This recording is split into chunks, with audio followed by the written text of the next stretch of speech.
Cinema October 12 release అవుతుంది. ఎలా ఉండబోతుంది? అవును, అక్టోబర్ 12 మార్టిన్ సినిమా రాబోతుంది. మన ధ్రువ్ సజ్జా తన లుక్స్ ఉన్నాయి భయ్యా, తన లుక్స్ గానీ బాడీ గానీ కట్అవుట్ ఉంటే అబ్బో ట్రైలర్ చూసినా బీభత్సం చెప్పొచ్చు, ఒక అరాచకం అని చెప్పొచ్చు అన్న. అది చూడన్నా మనకు ట్రైలర్ లో క్లియర్ అయిపోతుంది, ఇట్స్ పాన్ ఇండియా మూవీ.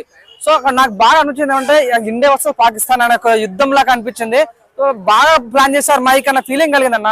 ఆ బీజం గానీ, ఆ ఎలివేషన్ గానీ, సినిమాటోగ్రఫీ గానీ, అన్న మెయిన్ గా ఆ మాస్ లుక్ కానీ చాలా చాలా బాగుంది. ఒక కేజీఎఫ్ లుక్ ఉంది సినిమా. కంటెంట్ ఏమో మన ఇండియా వర్సెస్ పాకిస్తాన్ ఒక ఖడ్గం లాగా.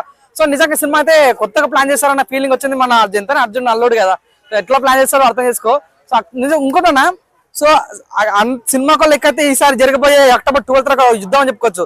అక్టోబర్ 12 చాలా పెద్ద పెద్ద సినిమాలు ఉన్నాయి. విశ్వం సినిమా గానీ, మన సుధీర్ బాబు సినిమా గానీ, అంత ముందు రోజు వెట్టి అనే సినిమా, రజనీకాంత్ సినిమా గానీ. సో ఈ 4 సినిమాలు రాబోతున్నాయి. 4 సినిమాలో కూడా ఒక కాన్సెప్ట్ అనిపించినప్పుడు కూడా ఈ మన ఏదైతే మన మాట సినిమా అయితే ఇది మన కాన్సెప్ట్ అని ఫీలింగ్ కలిగింది అన్న. మాట అనేది ఏంటంటే మన ఇండియా వస్తే పాకిస్తాన్ ఒక యుద్ధం లాగా, ఈ యుద్ధంలో ఎవరు గెలిచారు అంటే ఒక సోల్జర్ లాగా పోరాడుతున్న ఫీలింగ్ అనిపించింది.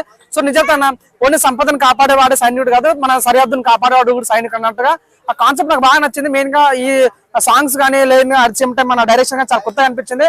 సో నాకైతే తన అయితే చాలా బాగా అనిపించాడు, తన మజిల్స్ చాలా కష్టపడ్డాడు అన్న ఫీలింగ్ వచ్చింది. అంటే ఈ సినిమా ఎప్పుడు రిలీజ్ అవ్వాలి, చాలా లేట్ గా రిలీజ్ అయింది. అవును, ఎలా అనిపిస్తుంది అంట? కంటెంట్ ఉంటదంటారు అసలు? నిజంగా లేట్ వచ్చినా లేటెస్ట్ ఉంటారు. ఈ మధ్యలో ఉన్నాను కాదన్నా కొద్దిగా సినిమాలో కొద్దిగా డిస్టర్బెన్స్ రావటాలు కానీ, కొన్ని మిస్ అవటాలు కానీ, సో అక్కడ డబ్బింగ్ మిస్ అవటాలు కానీ లేట్ అవుతుంటాయి అన్నమాట. ఈ సినిమాకి వచ్చిన ఇన్ఫర్మేషన్ అంటే వీళ్ళు లేట్ వచ్చినా కూడా లేటెస్ట్ వచ్చి మొత్తం మంచిగా భయం ఉంటుంది, మా శబ్దాన్ని బలగొడడం అన్నట్టుగా వచ్చినట్టు ఉంది.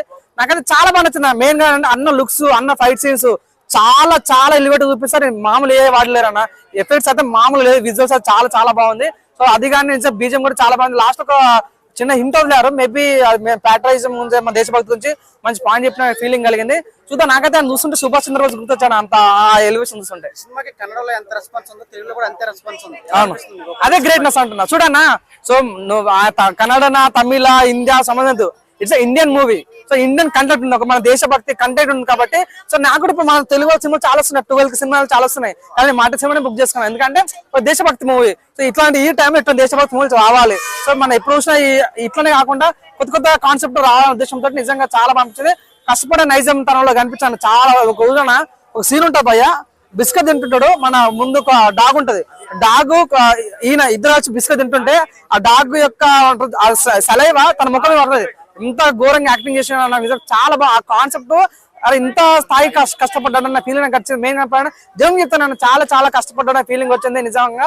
ఆ విషయం ఆల్వేస్ సినిమా అయితే చాలా సినిమాలో కంటెంట్ మాత్రం ఎవరు ఆపలేడా, మంచి సినిమా కాబోతున్న ఫీలింగ్ కలిగింది.